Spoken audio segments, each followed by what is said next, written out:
প্রিয় ভাইরা এবং হুসেনপুরের মানুষ, কিশোরগঞ্জের মানুষ সত্যিকার অর্থে সংসদ সদস্য হিসাবে কাকে চায়? যেহেতু একটা জেলা সদরের একটা সিট, এটা অত্যন্ত গুরুত্বপূর্ণ একটা সিট।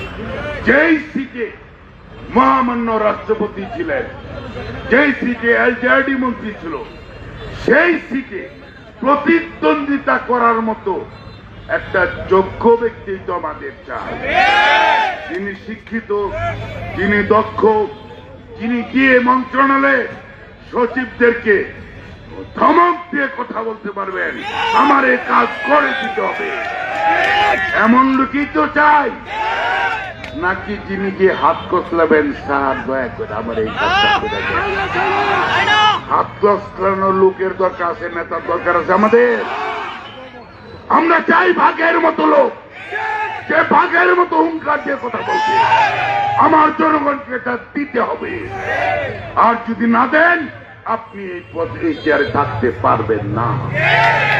আমি জনগণকে নিয়ে প্রয়োজনে প্রতিরোধ করে তুলব। আমরা তো এই কারণে আজকে আমরা মাঠে আসছি কেন? আমরা কি বিএনপি করি না? এই বিএনপির জন্য জীবন দিলাম, যৌবন দিলাম, সমস্ত কিছু শেষ করে দিলাম, কোন চাকরিতে গেলাম না। 1995 সালে আপনাদের এই হুসেনপুরে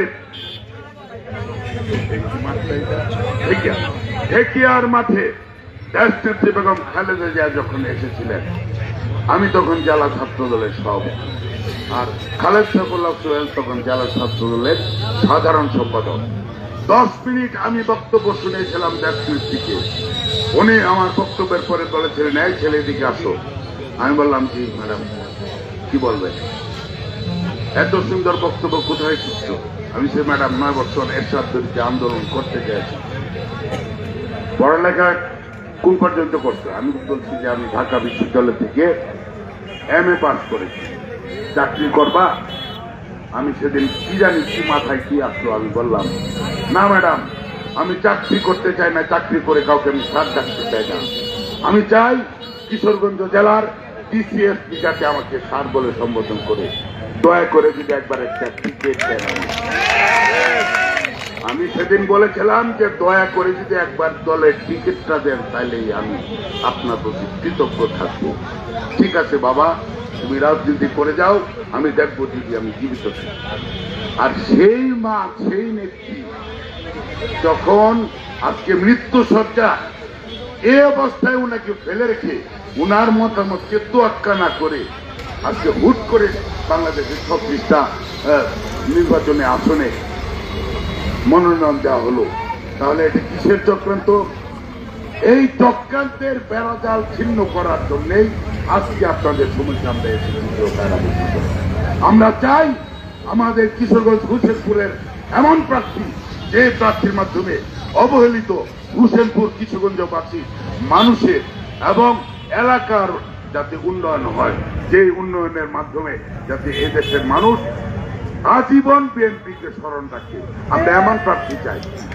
আমরা এমন কোন প্রার্থী চাই না যে প্রার্থীর মাধ্যমে, যে প্রার্থী হয়ে আপনারা আমার ভোট নিয়ে MP হওয়ার পরে শুধু নিজের পকেট ভরবে, এমন প্রার্থী আমরা কোনদিন চাই না।